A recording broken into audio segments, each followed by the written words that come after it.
People are smart. We call ourselves Homo sapiens for a reason. People are smart enough to figure out how to go to the moon. So, why do a small minority people choose to believe a very obviously false story that we didn't go to the moon? Or to believe stupid things like the earth is flat, that vaccines don't work, that everything they disagree with, like election results, are false, and so on? There are political motivations behind such false beliefs, to be sure, but mostly people believe wrong and stupid things not because they are stupid, but because they are lazy. We normally think of people being lazy in the physical sense, being too lazy to get up and do something. People have physical capabilities that they choose to be too lazy to use, but people also have mental capabilities that they choose to be too lazy to use. Lazy thinking is a problem that is all too common. Let's talk about two forms of thinking.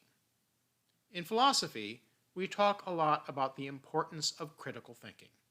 One is thinking well, when one avoids precipitancy and allows the world to show one what is the case, while maintaining a critical view of what one experiences. One is thinking poorly when one rushes to conclusions and is closed to new information. Good thinking is a deliberate, time-consuming effort. Poor thinking is being lazy, caring more about having an answer than having a correct answer. Psychologist Daniel Kahneman, in his book Thinking Fast and Slow, says that people form thoughts in two ways. One is fast, automatic, and stereotypical thinking, and the second is slow, effortful, conscious thinking. The forms of thinking that Dr. Kahneman identifies are a clinical version of a reality philosophers have explored for centuries. Both forms of thinking are part of how we all respond to the world, and we do need to use both forms of thinking. When interacting with the world around them, people can, and usually do, have simple, immediate reactions. But people can also respond with deliberate, thoughtful responses, though people act that way less often. There are situations when it is more advantageous to have a quick answer. Philosopher William James acknowledged the usefulness of such decisions, referring to the need for expediency of our thinking, though he preferred that we all spend the time and effort to think deliberately. The issue for James was that we should think based on solid empirical evidence, with an eye toward crafting beliefs that have value to us. His approach has a great deal of pragmatic sense, their pun is intended there, but it also has a potential drawback. James is correct that we believe all of our beliefs because we find them useful. He is also correct that usefulness is the goal of good quality, deliberate, slow thinking. After all, what is the point of spending time and effort on thinking other than to arrive at answers that we can then use to do good things? The key to James's pragmatism is that our thoughts need to connect with how things are in the world. Philosophers from Thomas Aquinas to Ludwig Wittgenstein to Paulo Freire agree with that approach. Slow, deliberate thinking is philosophical thinking.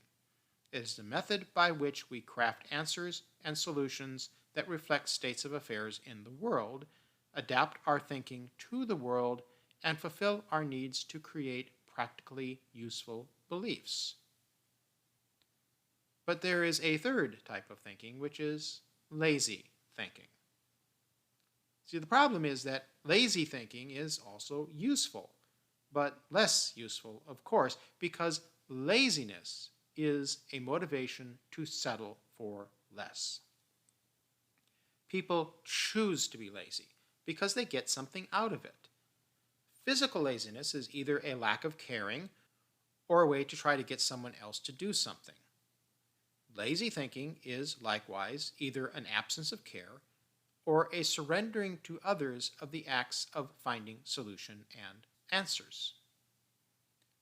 Lazy thinkers are either apathetic or wanting someone else to do the thinking for them. Either way, lazy thinking is an evasion of one's personal responsibility to think and act for oneself. To fail to engage in deliberate thinking is an ethical failing, just like failing to get a job to support oneself. The worst consequence of lazy thinking is that it severs beliefs from engagement with the world. Good thinking is a deliberate, time-consuming effort of practical engagement with the world, continually adjusting one's beliefs to one's experiences. It is that slow process of continual adjustment that keeps beliefs grounded and useful.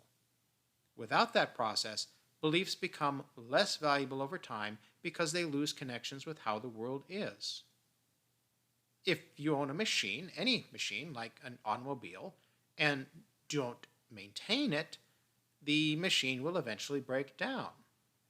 Beliefs are the same. They must be maintained through continual, diligent effort and attention. Lazy automobile owners end up with a broken automobile. Lazy thinkers end up with broken beliefs.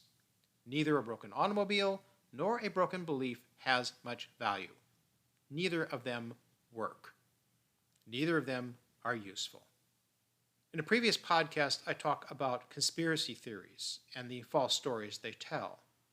One reason why people accept conspiracy stories is that they fall into lazy thinking. I also talked about how political lazy thinking and the desire to twist things to fit one's own preferences is a very real phenomenon. One reason why people refuse to accept truths contrary to their desires is lazy thinking. It's easier to just deny facts than to have to think about how to adjust one's thinking to deal with those facts. People who fall into lazy thinking are evading their personal responsibility. They are letting other people do their thinking for them and are being too lazy to look at the surrounding facts. Spending the effort to think through the claims of a conspiracy story, whether it's political or non-political, would dispel belief in that story's false claims. It is incumbent upon everyone to engage in deliberate thinking. One owes it to oneself and to everyone else. Lazy thinking is a temptation, and it is easy to justify falling into it, just as it's easier to destroy than to create.